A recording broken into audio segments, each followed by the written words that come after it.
Summary of Procrastinate on Purpose by Rory Vaden. Introduction. In today's fast-paced world, we find ourselves bombarded with emails, phone calls, and meetings that take up hours of our day. Tack on your personal duties like cooking, eating, cleaning, and running errands, and you'll find that most of your day's hours are occupied with time-wasting tasks that don't help you earn money at all.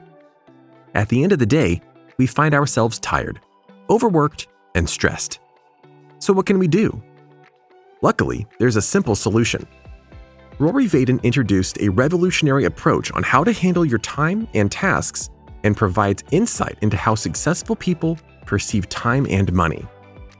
By recognizing that your time is valuable, you can eliminate, automate, and delegate tasks so you can maximize your time in ways that earn you money.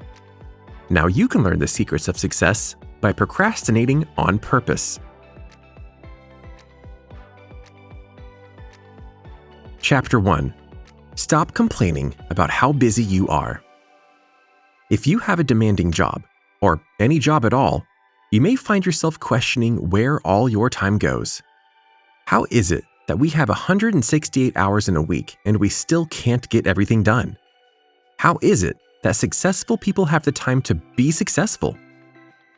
Rory Vaden suggests it's because successful people think differently, and not because they wanted to, but because they had to. Vaden calls successful people multipliers, and they realize that creating next-level results requires next-level thinking. Take a look at any given day. You wake up, get ready, run errands, complete household chores, pay bills, cook, eat, and get ready for bed. These tasks alone can take up to 5 hours a day.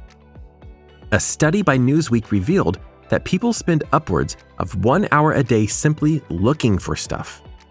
These 6 hours don't even account for the hours in the day that you spend completing daily work tasks. How much time do you spend sending emails, sitting in meetings? A recent study found the average executive gets an average of 116 emails in a single day. But emails are hardly the preferred method of communication in today's society.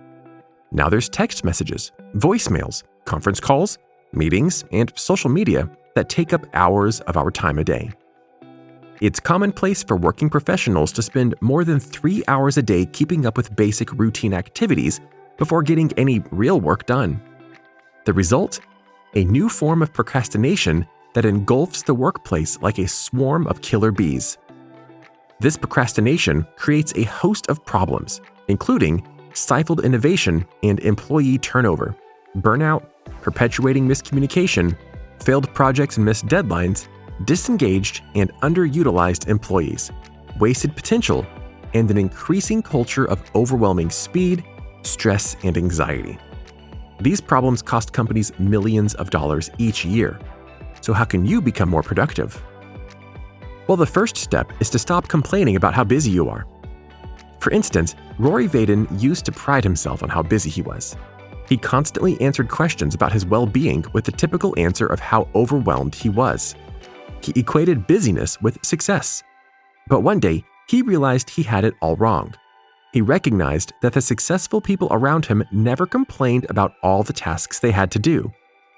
So he asked someone why she never complained. Surely she had just as much on her plate. She replied, "You reach a point where you realize how futile it is to expend energy sharing or even thinking about how busy you are. Once you get to that place, you shift to focusing that energy productively into getting things done rather than worrying about the fact that you have to do them." Quit telling everyone how busy you are. Your problem is not that you are too busy, but that you don't own your situation. Prioritize your commitments and take ownership of them. Once you own your commitments, you'll find that you don't overload your schedule with tasks that don't suit you. You are not a victim of your problems. Instead, you are in charge and capable of deciding what you will do with your time.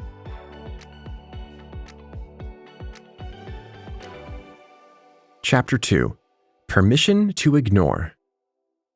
How do you feel when crossing off tasks on your to-do list? You feel accomplished, right? As humans, we love the feeling of achievement, but this feeling doesn't come without consequences. Because of this need for achievement, we find ourselves adding menial tasks to our to-do list simply to feel the satisfaction of getting something done. But that's not how multipliers think. Instead, they adopt the mindset of elimination.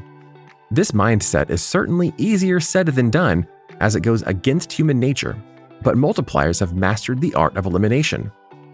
Multipliers don't simply focus on tasks, they focus on results. They understand that success isn't measured by the number of tasks you complete, but by how significant those tasks are. So begin multiplying your own time by approaching your daily tasks with an elimination mindset. If you aren't sure where to start eliminating, here are some time wasters that the average person indulges in each day. The first is watching television.